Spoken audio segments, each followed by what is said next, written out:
Imbak nga daw kakailians. At mga Car Ranger. Alam mo, si Kaya na ngayong pandemya, kinakailangan nating mapangalagaan yung ating kalusugan naman. Indeed, sabi nga nila, health is wealth. And we really need to protect ourselves. Ikaw ba ka, paano mo inaalagaan yung sarili mo?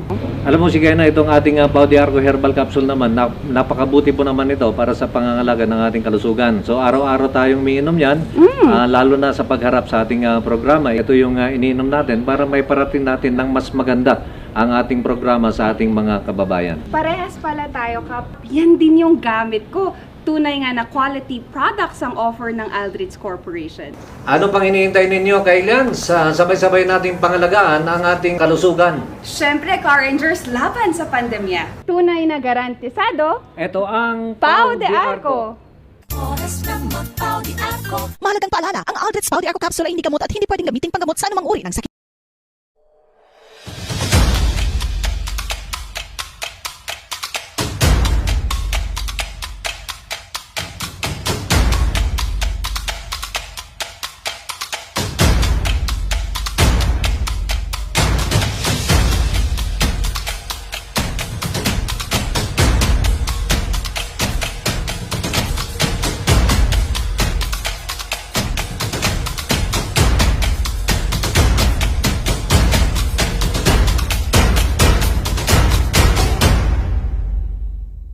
Hear the music of the heart.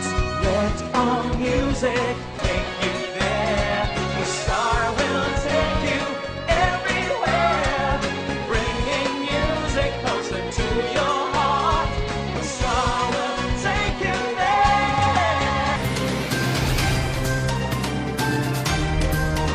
Narito na ang mga nagpapagang balita.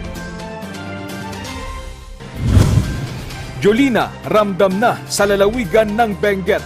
Bagyong Kiko nagbabadyang manalasa sa norte.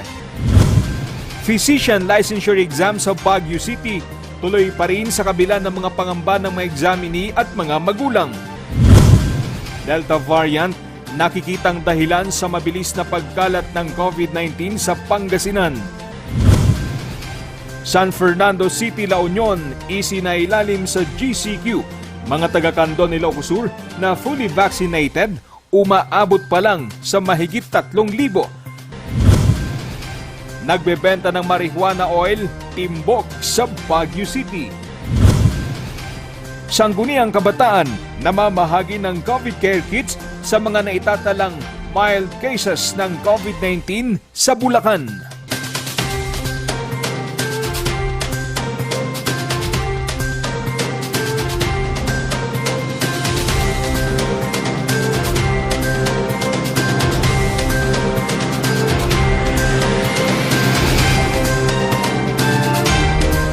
Live from the studio of RNG Luzon, this is Luzon Headlines. Patuloy na binabantayan ang pag-asang paggalaw ng Bagyong Jolina sa Hilagang Luzon. Nagbabadyaring manalasa ang Bagyong Kiko. Magbabalita si Charles Limon. Nasa loob pa rin ng Philippine Area of Responsibility ang Bagyong Jolina habang papuntang West Philippine Sea. Sa monitoring ng DOST Pag-asa, humina ito. Mula sa typhoon category, naging severe tropical storm na lang. Sa ngayon, dalawa nga yung ating binabantayan. Una, yung kay Jolina, na may category siyang severe tropical storm. At may mga nakataas ng mga signal. Pero dito sa Cordillera, walang nakataas na signal. Halos ang nakataas na signal ay Central Luzon and Southern Luzon. Pero umabot siya hanggang Pangasinan. Kahapon, idineklara ng Pag-asa ang signal number 1 sa Baguio at mga bayan ng Southern Benguet. Kaninang umaga, naramdaman ang maulap na kalangitan at mahina hanggang sa katamtamang pag-uulan. Dahil sa pagpasok ng Bagyong Kiko, palalakasin nito ang habagat sa Northern Luzon. Itong si Jolina ilalabas by Friday sa ating Philippine Area of Responsibility. At palabas ito through yung dito sa Batangas area. Kaya nga hindi tayo masyadong apektado nitong si Jolina. dahilan sa medyo malayo ito. So, ang nakaka-apekto sa atin yung southwest monsoon. Ramdam naman ang bagsik ng bagyong Julina sa Central Luzon. Marami na ang binaha sa Calabarzon. Sa videong kuha ni Emmanuel Flores mula sa Santa Rosa, Laguna, makikita ang pagragasan ng tubig baha mula sa umapaw na ilog ng Salangbago. Ito ang Kanluran Flyover Tulay. Ito ang Salangbago River. Apaw na po siya. Sa kuha naman ni Von Jovi Dairit Helmo, binaha din ang mga bahay sa Barangay San Isidro, Batangas City. Binabantayan naman ng Pag-asa ang bagyong Kiko na nasa typhoon category. Ayon sa Pag-asa, inaasahang hindi ito magiging super typhoon habang papalapit sa bansa. Ito nga si Kiko, which is the typhoon category ito, no? Pero malayo pa siya, pumasok siya nito lang itong araw na ito at nakapag-issue na nga ng bulletin number 2. At may layo itong 1,175 kilometers east of Central Luzon. Pero ang kanyang tatahakin ay papuntang extreme northern Luzon. So, kaya nga binabantayan natin ito kasi nga baka magbago dahil mayroon nga tayong bagyo dito sa medyo west na si Julina. So may tendency kasi ito na medyo hatakin din niya Maraming ang pinagbasihan ng Pag-asa aside from the models and some experts analysis. Hindi naman ito aabot sa super typhoon. Kasi medyo mag-interact din ito sa mga landmass. Wala pa namang itinataas na storm warning signal sa anumang bahagi ng Northern Luzon sa paglapit ni Kiko. Pero asahan bukas hanggang sa Sabado ang masungit na panahon sa Northern Luzon, lalo na sa Isabela, Cordillera, Cagayan, Nueva Vizcaya at Batanes. Panawagan ng Office of Civil Defense, lumikas kaagad kapag kinakailangan at palaging makinig sa anunsyo ng Pag-asa at mga kinauukulan. Ang bagyong Kiko ang pangalawang bagyong pumasok sa bansa ngayong buwan ng Setyembre. Sa taya ng Pag-asa, aabot sa 2 hanggang 3 bagyo ang papasok sa bansa ngayong buwan. Charles Nicolimon para sa Luzon Headlines.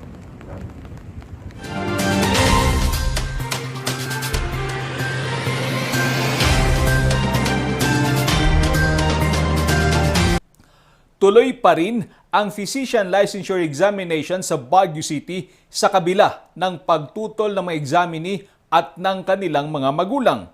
Ang detalye ng balitang yan, ihahatid ni Irish Kawile. Kinumpirma ni Professional Regulation Commission o PRC Regional Director Juanita L. Domogen, tuloy ang Physician Licensure Examination sa Baguio City sa darating na September 11. Ito'y sa kabila ng panawagan ng mga board takers at kanilang mga magulang na ipagpaliban muna. It's actually scheduled September 11, 12, then 18 and 19. So today, tuloy na tuloy siya. Meron siguro silang petition pero it did not reach our office. Wala namang dineclare ang commission na suspension ng examination. Actually, since it is scheduled, as far as PRC car is concerned, tuloy na tuloy yun unless there is a resolution postponing it. Opo. Pero we had a meeting with the board yesterday. Wala naman silang sinasabing postponement. Trending ngayon ang hashtag Postpone September PLE sa social media. Naglabas din ng joint statement ang PMSA of Philippine Medical Students Association at National Union of the Students of the Philippines o NUSP bilang pagtutol. Nababahala raw sila sa dila pagpansin ng Board of Medicine of the Professional Regulation Commission sa kanilang hinaing. Nangangamba kasi sila para sa kanilang kaligtasan dahil naitala na ang pinakamataas na bilang ng bagong kaso ng COVID-19 na pumalo na sa 22,415. Pinangangambahang lolobo pa ito sa mga susunod na araw. Katunayan, itinaas na sa GCQ classification ang Baguio City.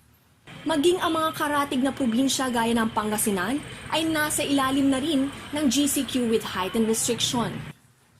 And kahit na GCQ po ang Baguio, in-approve naman po ng Regional IATF yung conduct here in Baguio. I see po, ma'am. So, May approval ang city, ang LGU, and the regional IATF committee. Kasi it is calendared Calendared for the year, para sa amin, tuloy pa rin yun. Unless may resolution na nagsasabi na meron tayong cancellation of the exam. Speaking of Bagyo, automatic kasi na pag Bagyo at signal number 4 cancel ang examination. Ayon naman kay Mayor Benjamin Magalong, tatanggapin sa lungsod ang mga kukuha ng board exam sa kabila ng General Community Quarantine Classification nito. Pinapayagan pa naman namin ngayon kasi importante lang is may certain protocols lang kami susundin.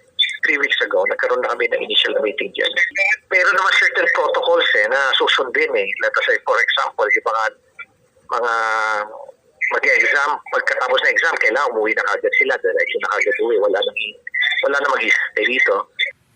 Dahil dito, namromroblema ang mga board takers. Kasi bakit yung mga mag-exam ng 3rd week ng September, meron ng announcement ng PRC na hindi tuloy? Bakit kami?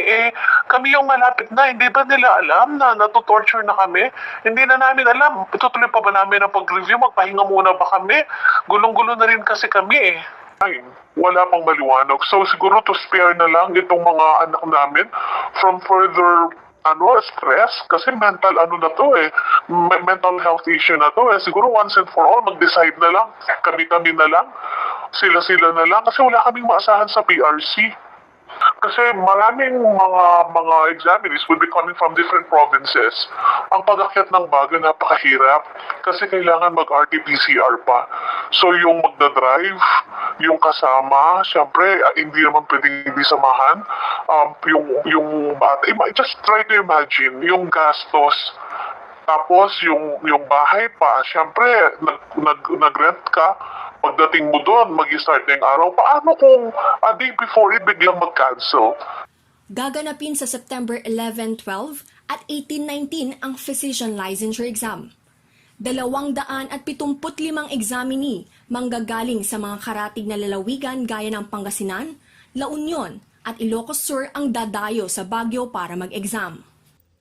Dito naman sa ating testing center, doon pa lang sa first day ng exams, they are required to present RT-PCR test results na negative, taken within 3 to 5 days prior to the conduct of exam.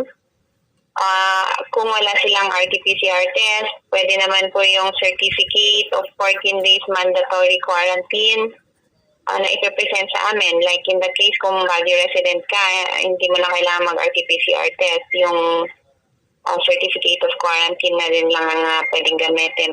Although pwede rin sa mga manggagaling sa ibang places. But then, border control naman ng LGU Baguio, they have to have the RT-PCR test. Opo. Ma'am, whole day And po ba yung aside from exam? that, yes, hanggang 4 o'clock ang exam ng physician. Allowed po ba silang lumabas, kumain? It's one of the protocols ng conduct ng examination na hindi sila pwedeng lumabas doon sa kanilang room unless magagamit po sila ng restroom.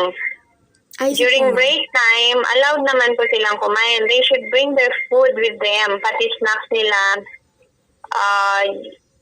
When they arrive, hindi pwede ang delivery po. Kasi sino ang tatanggap po ng delivery nila. Dapat dala na nila yun sa room. During break time, alternate po silang kakain. And pati yung pag-CCR nila, hindi sabay-sabay na mag-CCR kasi we have to maintain yung social distancing at least 2 meters apart. Mauna yung isang batch, silang kakain muna after nila, then the next batch po, dun sa classroom. Kasi in a room, we have maximum of 9 examinees only. I see po, ma'am. So half of them, alternate, half of them kakain. After na nakakain yung iba, then yung isang batch naman ang kakain. Kailangan magpresenta ng mandatory quarantine certificate ang mga mag-e-exam pagbalik nito sa ikalawang linggo ng pagsusulit. Yes, they can write us, inform us of the case, then they will be given a chance to take the examination sa susunod po. Ang i-take na lang po nila yung hindi nila nakuha na subject. Hindi nila uulitin yung natapos na subject. In case naman na nag-RT-PCR test sila at nag-positive sila before pa the conduct of exams, susulat lang sila sa amin, mag-email lang sila sa amin informing us na nag-positive sila. I-upload din nila yung result ng exam ng na positive and then notice of admission para ma-excuse sila sa exam and they can take doon sa next na examination. Umaasa ang mga examinee na maririnig ang kanilang mga hinaing. Nauna nang kinansela ng PRC ang September 22 Real Estate Appraiser's Licensure Examination sa Baguio City dahil dadalawa lamang ang examinee. Irish Kawili para sa Luzon Headlines. Nakapagtala na ang Pangasinan ng 11 kaso ng Delta variant. Ito ang pinaniniwalaang dahilan kung bakit bumibilis ang pagkalat ng COVID-19 sa nasabing lalawigan. Ang detalye sa report ni Christine May Terrado.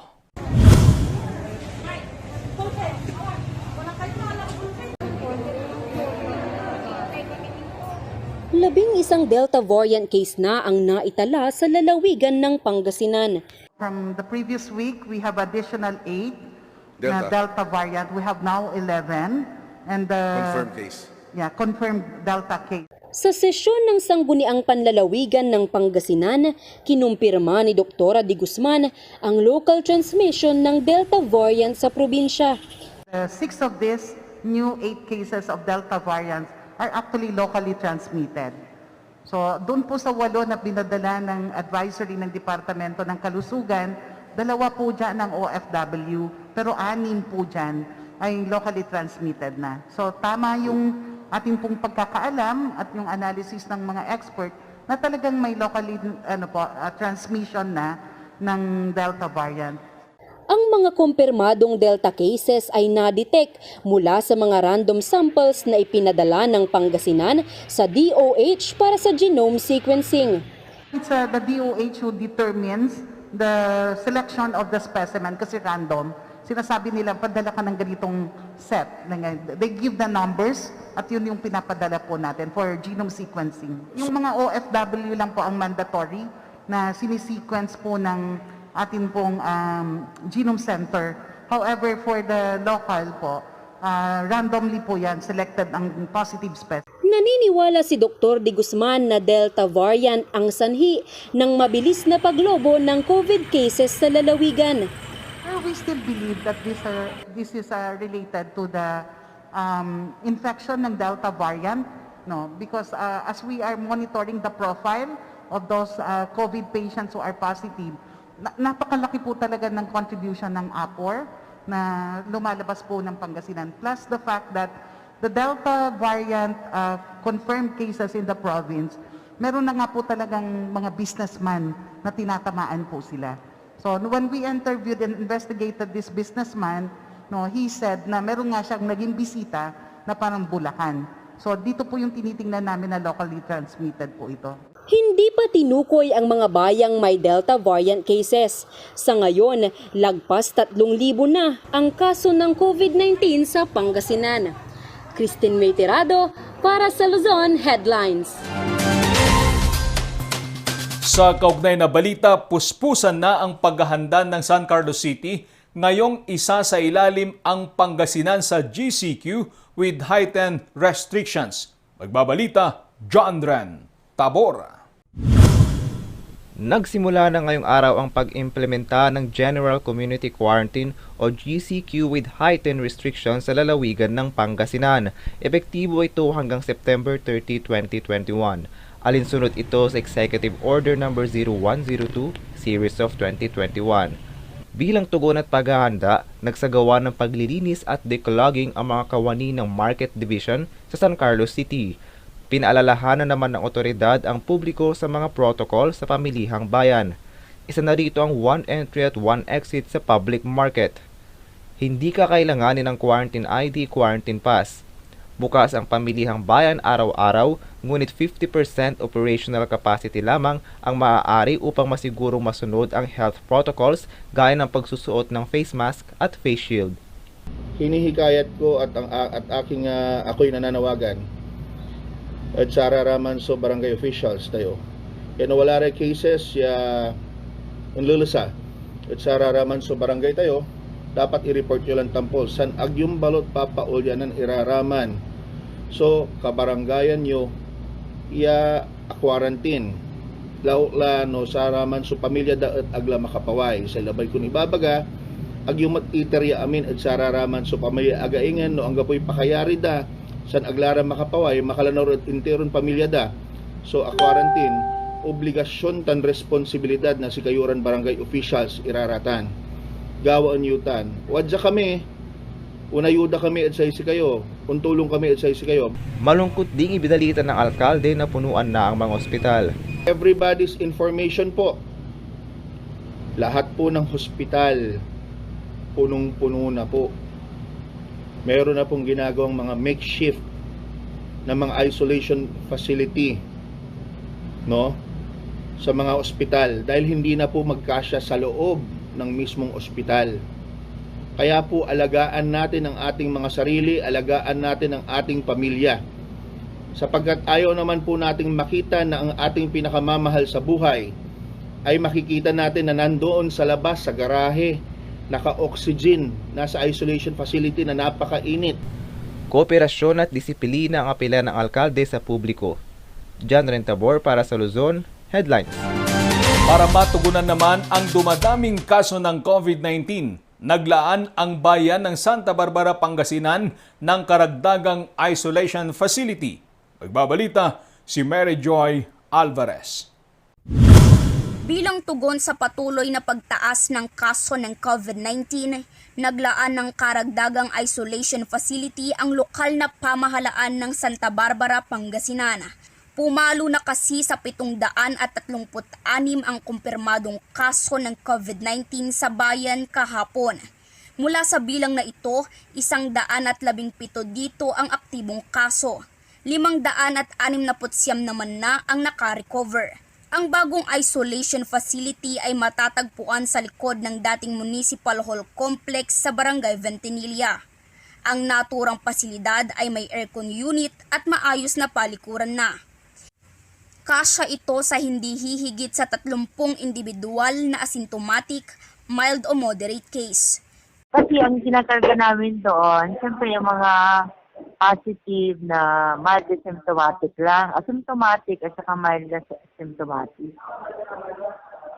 So, hindi sila pwedeng makukontak. Kami po ang nag-schedule doon at kami ang kumukontak sa mga positive. So, estimate namin 25 to 30 para taga Santa Barbara. O the service ng taga Santa Barbara. Yung mga mga nurses. Kaya hindi ko pa alam kung ilan sila wala pa kasi silang schedule eh. Ang ginagawa lang namin ngayon, kung sino may pasyente, siya ang dadalaw. Siya ang nagmo-monitor, siya ang nag-check kung nakainom na ng gamot. Ganun. Tiniyak din ng Municipal Task Force na magiging komportable ang mga pasyente na mamamalagi sa pasilidad. Mary Joy Alvarez para sa Luzon Headlines. Susunod, nagbebenta ng marijuana oil, timbog sa Baguio City at San Fernando City, La Union, isinailalim sa GCQ. Yan at iba pang balita sa pagbabalik ng Luzon Headlines.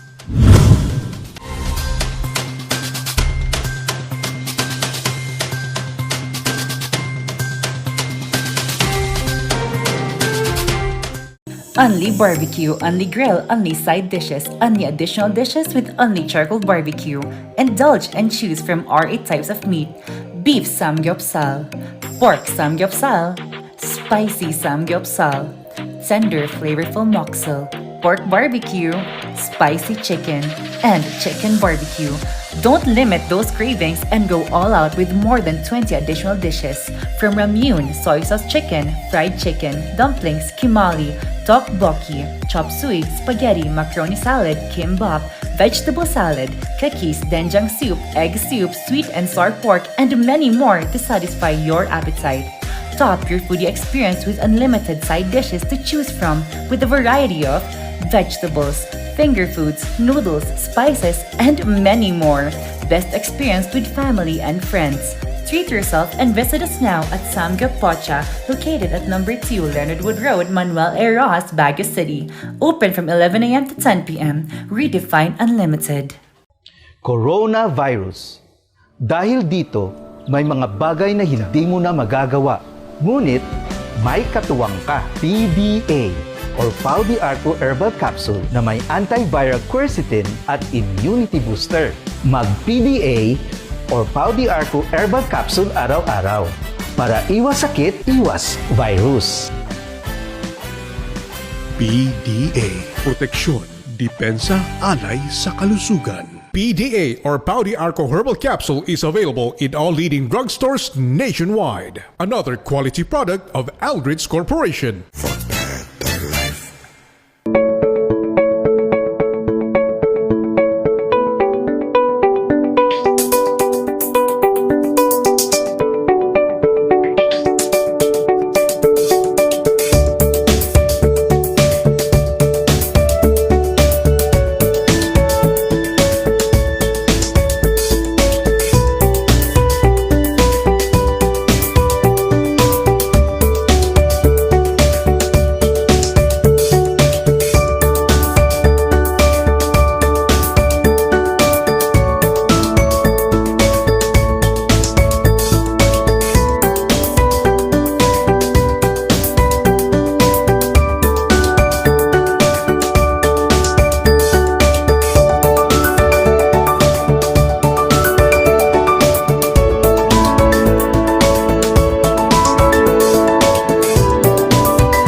Narito ang ilang tag-initipid tips na pwedeng gawin ng hindi nahihirapan at nananatiling komportable sa pang-araw-araw na pamumuhay.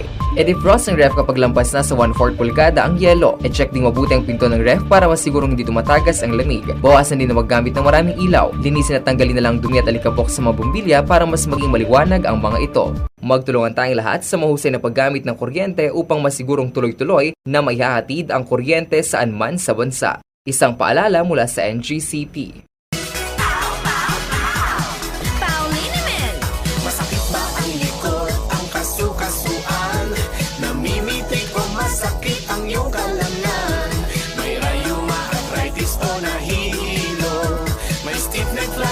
So masakit ang ulo sa Pauliniment yung haway garantisado. Pauliniment, isang pahid ka lang. Dahil walang out sa Pau!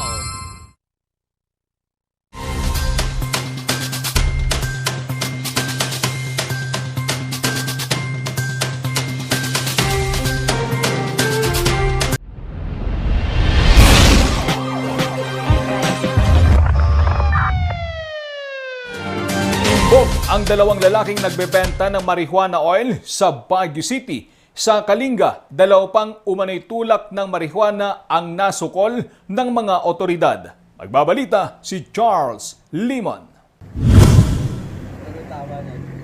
Kinumpiska ng mga otoridad ang 11 bote mula sa lalaking ito sa bypass operation sa Barangay Padre Burgos kagabi. Ang laman kasi ng mga ito, marijuana oil. Nakilala ang nahuli na si Francis Dalimot, 22 anyos at residente ng Upper Pingat, Baguio City. Ayon sa mga pulis, matagal raw nilang tiniktikan ang target at mga runner nito. Actually, itong information na ito ay na-receive na namin 2 weeks ago. Kaya nga minamanmanan namin itong suspect natin. At yun nga, nagkaroon tayo ng pagkakataon na magkaroon ng bypass. At ito nga, yung suspect natin na identify, we were able to buy, yun nga, yung ating pusher buyer, yung ating tropa natin, ng 11 bottles ng marijuana oil. Inamin naman ng suspect na galing sa kanya ang mga bote, pero depensa niya, ipinaabot lang daw ito sa kanya ng target ng operasyon. Hindi din niya daw alam kasi kung ano ang laman ng mga nasabing bote. Galing sa'yo yan? Opo, inabot lang po. Inabot lang sa'yo? Sabi lang po niya na idalhin ko lang daw po dito sa pulang sasakyan. alam kung ano po yung mga idea na yan po. Hindi mo alam po. Opo. Aabot sa higit 60 mm ang kabuuang dami ng nasabat na marijuana oil. Nagkakalaga ang mga ito ng 38,500 pesos. Nabawi naman mula sa suspect ang budol money na ginamit sa transaksyon at cellphone nito. Ayon sa pulisya, galing daw umano sa Kalinga ang mga nasabing langis. Ginagamit umano ang marijuana oil bilang gamot sa iba't ibang karamdaman. Yun nga lang, kasama pa rin ito sa listahan ng mga ipinagbabawal na gamot sa Republic Act 9165 o Dangerous Drugs Act of 2002. Ito daw na oil, na marijuana oil ay nakakagamot. Pero alam naman natin na ito nga ay pinagbabawal dito sa ating bansa. Ito ay pwede kang kasuhan ng violation ng RA 9165. Haharap si Francis sa kasong paglabag sa Republic Act 9165 o Dangerous Drugs Act of 2002. Sa palayang ito sa Bulanao, Tabuk City, Kalinga, nagtapos ang habulan ng dalawang courier umano ng marijuana at mga pulisya. Nakilala ang dalawang lalaki na nahuli na sina Rodel Agyao at Victor Gimba. Ayon sa report, nakakuha ang mga otoridad ng tip na papaluwas ang dalawa papuntang Maynila na may daladalang marijuana. Kaya agad nagtayo ng checkpoint ang mga pulis. So yung information po ay galing sa PDEA Mountain Province, ibinato nila sa Kalinga kasi mag-i-exit sana itong sasakyan na ito palabas ng Kalinga. So along the road, along Tabuk City, doon po na interdict na checkpoint yung sasakyan na ito na naglalaon ng 10 bricks ng marijuana worth 1.2 million.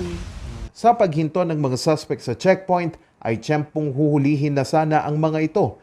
Pero tinutukan ng baril ng mga suspect ang mga otoridad, sabay pinaharurot ang sasakyan papatakas. Pinaputukan ng mga suspect ang mga otoridad habang hinahabol ang mga ito hanggang sa nawalan ang mga ito ng kontrol sa minamaneho nilang sasakyan at sumadsad sa palayan.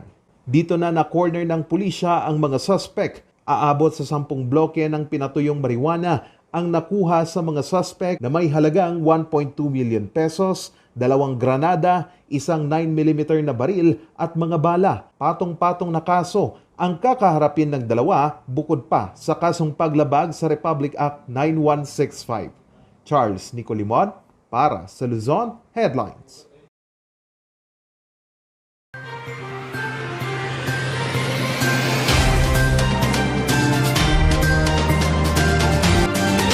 Samantala, isinailalim na ang San Fernando City, La Union sa General Community Quarantine. Magbabalita si Christine Flores. Isa sa ilalim ang San Fernando, La Union sa General Community Quarantine o GCQ ngayong araw hanggang September 22.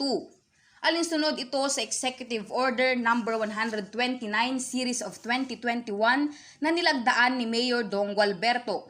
Ito ay matapos maaprubahan ang rekomendasyon ng City Health Office na isailalim ang buong lungsod sa General Community Quarantine upang malimitahan ang galaw ng mga residente at mapabagal ang local transmission. Dagdag pa rito, nagkaroon ng aktibong kaso sa 39 na barangay sa lungsod. Base kasi sa COVID-19 bulletin na huling inilabas ng pamahalaang lungsod, pumalo na sa 315 ang aktibong kaso sa lungsod. Tuloy-tuloy pa rin ang isinasagawang vaccination sa lungsod. Kahapon, 266 ang nabakunahan na ng second dose. 10 rito ang A1 o ang mga health workers, 43 sa A2 o senior citizens, 37 sa A3 o ang with comorbidities at 176 naman ang nakatanggap na ng second dose vaccine sa mga A4 category. Sumatotal, nasa 38,373 na ang nabakunahan sa lungsod. Katuwang naman ng PNP San Fernando ang Public Safety Office at CDRRMO sa pagbabantay ng border checkpoints lalo sa mga barangay na may mga aktibong kaso. Christine Flores para sa Luzon Headlines. Umaabot pa lang sa mahigit 3,000 ang fully vaccinated sa Candon City, Ilocos Sur. Kung bakit, alamin sa report ni Hana May Rabang. Sumipa na sa 3,986 na residente ng Candon City, Ilocos Sur ang fully vaccinated kontra COVID-19 Ito ay batay sa datos ng City Health Office noong September 2, 2021, habang 2,645 na individual ang nabakunaan ng first dose na saklaw ng A1 category, 4,501 sa A2 category o mga senior citizens, 2,526 sa A3 category o mga persons with comorbidities at 3,537 sa A4 category.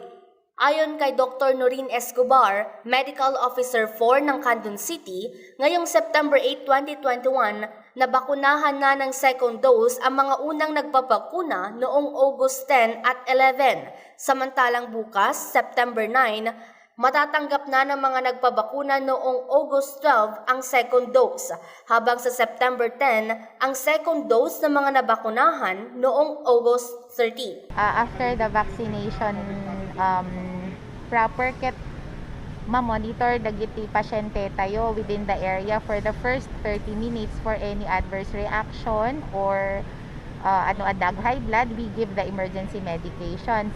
But so far, ma'am, dati pa nagbakbakuna tayo ever since awan pa met apo iti severe allergic or untoward reaction ti pasyente. But we advise them that if in case they reach home, usual lang met nga marikliknada is sometimes they get body pains, pain in the injection site. Some would also have slight fever. Then that's the time we advise them to take paracetamol, 500 milligrams every 4 hours. And we advise them to take enough sleep and take in a lot of water.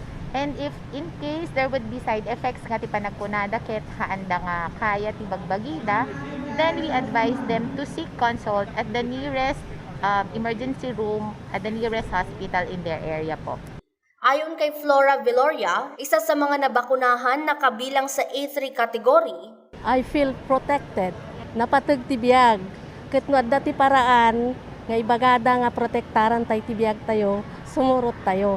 Tapno amin tayo ket maprotektaran.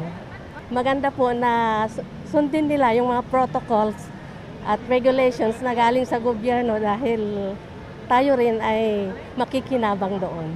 Hinggil dito, hinimok ni Dr. Escobar ang publiko na magpabakuna para sa dagdag na proteksyon kontra virus. Bilang may isang miyembro iti Southern Ilocos Sur Medical Society ken the medical officer iti Candon, iti umad-adu apo nga census iti Pilipinas, iti agpas positive pailata iti COVID.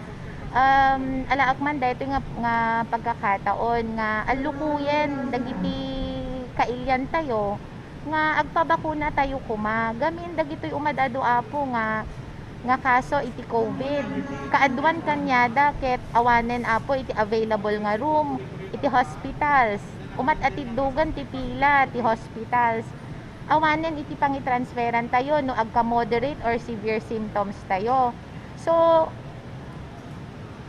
kaya tentay ba nga dumanon tayo iti kasjay nga kasasaad, iso nga agpabakuna tayo kuma. Kasi daytoy laengen apo iti paraan tapno si tayo ket ma-protect iti daytoy nga coronavirus.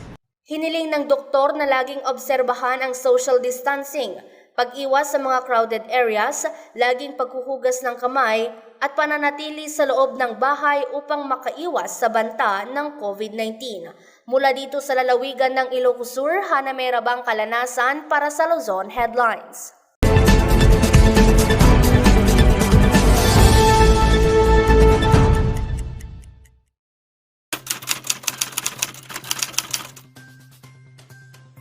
Balik tayo sa mga illegitimate children kasi ang dami pong nare-receive na mga texts and messages about illegitimate children. So we talk about custody, visitorial rights, and the use of surnames of illegitimate children. If you have an illegitimate child, are you prohibited from having visitorial rights? Do you have custodial rights? So una, yung visitorial rights. In Silva versus Court of Appeals, sabi ng Korte Suprema, meron visitorial rights ang illegitimate father over his children. Kasi This is an inherent and natural right of a parent over their children. Even if ang parents ng bata ay estranged or magkahiwalay, no, you cannot deprive the father, no, of the attachment and the feeling that he has for the offspring, unless the father poses a real, grave, or imminent threat or danger to the well-being of the child. Ito rin ang desisyon sa Briones versus Miguel ng Korte Suprema. Simply stated, whether hiwalay kayo o hindi, pag illegitimate child, no, pwede kang bumisita. Of course, you have to arrange yung visit, especially if you're separated, at the reasonable hours of the day. Now, next question is custody ng illegitimate child. Yun bang illegitimate child, can you demand custody of an illegitimate child? Basic rule, pag 7 years old and below, you cannot have custody as the father of an illegitimate child. Kasi under the family code, you cannot separate a child who is 7 years and below from the mother except for serious reasons, no? But that is the general rule. At the age of 8, pwede nang mamili yung illegitimate child or yung child kung saan siya magpapa-custody. But you have to go through the process, bring a petition before the regional trial court. Tanong, doon sa kaso ni Briones versus Miguel, yung nanay ng illegitimate child ay nagtratrabaho abroad, tratrabaho sa Japan, to be exact. No? Pumunta yung father sa court, sabi niya, since wala yung nanay dito sa Pilipinas, then I should have custody of the illegitimate child. And anong sabi ng Korte Suprema dito, the court does not agree with the father na porke nagtratrabaho ang nanay doon sa abroad, doon sa Japan, then yung father na ang dapat may custody of the illegitimate child. Sabi ng korte, dahil na-entrust yung care and custody of the child to the maternal grandparents or other immediate family members, hindi mo na didistorbohin pa yung setup na yan.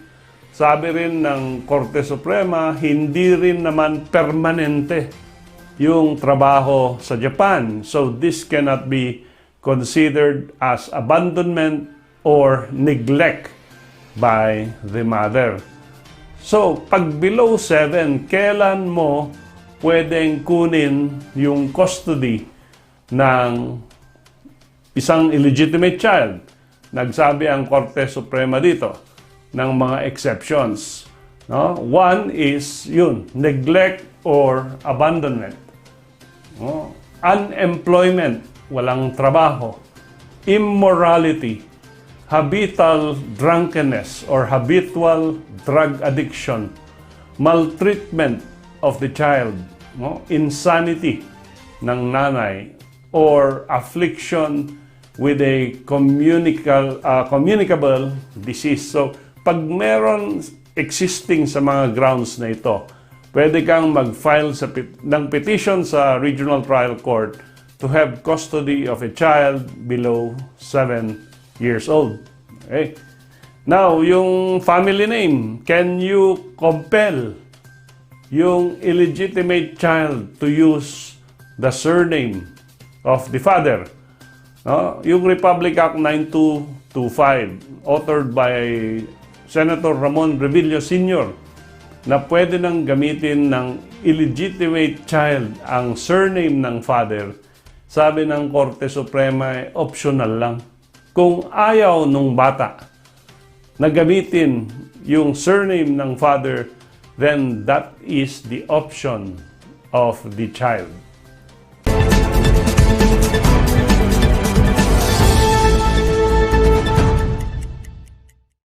Ang bahaging ito ay hatid sa inyo ng Pines Estate and Gaming Corporation. Susunod, Sangguniang Kabataan, namamahagi ng COVID Care Kits, ang kwento sa pagbabalik ng Luzon Headlines.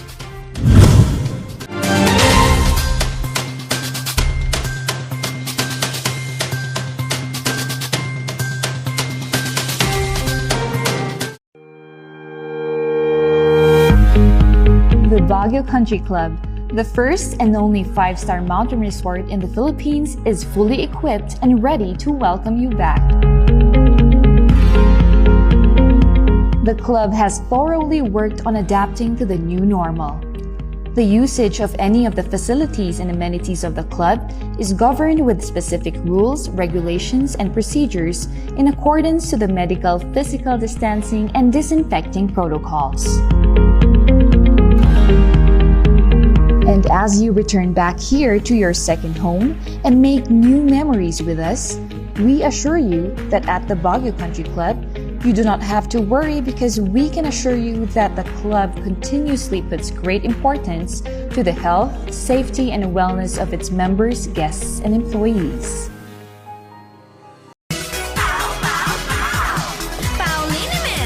Masakit ba ang likod, ang kasukasuan? Namimitig o masakit ang iyong kalamnan? May rayuma, arthritis o nahihilo? May stiff neck, flatulence o masakit ang ulo?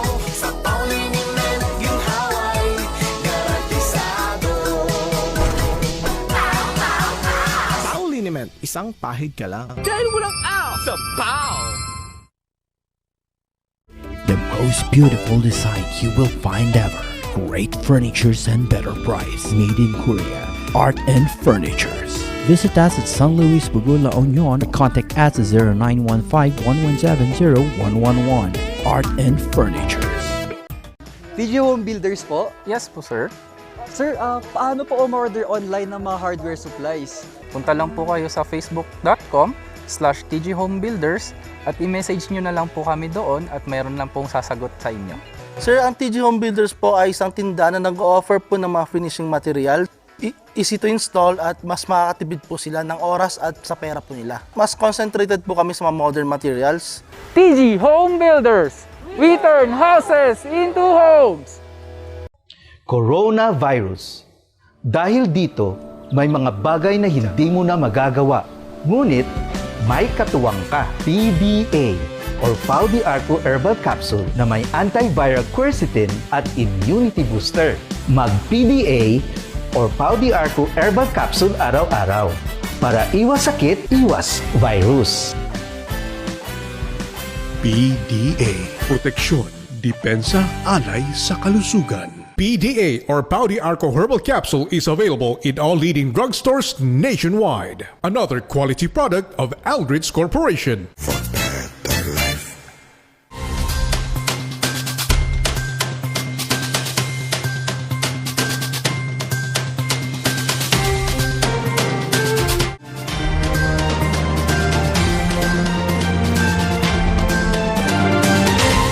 Sa San Miguel, Bulacan, namamahagi ang Sangguniang Kabataan ng COVID-19 Care Kits sa mga nitatalang mild cases ng COVID-19. Yan ang kwentong ibibida ni Claire Mondares. Dahil sa nakaalarmang pagtaas ng kaso ng COVID-19 sa Barangay Sibul, San Miguel, Bulacan, sinimulan ng Sangguniang Kabataan ng pamamahagi ng COVID Care Kits para sa mga residenteng may mild cases o may kakayahang makapagpagaling sa loob lamang ng kanilang tahanan. Kinuha lang po namin yung idea, tapos ginawa namin dito sa aming barangay. 12 kahon na ang naipamahagi nila mula nang masimulan ang proyekto noong September 3. Ang COVID Care Kits ay naglalaman ng digital thermometer, pulse oximeter, face mask, mga gamot, disinfectants, alcohol, trash bags, monitoring sheets at emergency hotlines. Ako po mismo yung nagdadala.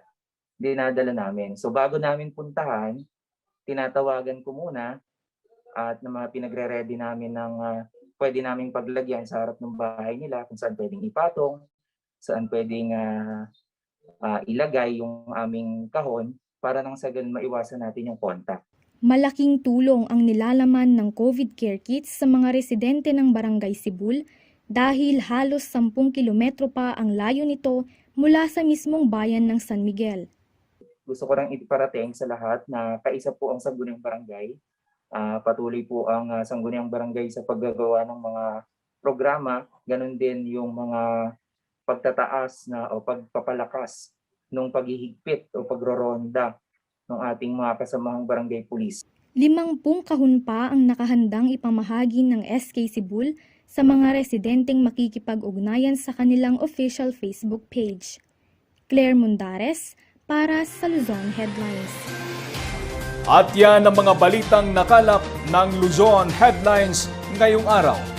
Maraming salamat at muli, magandang gabi po sa ating lahat.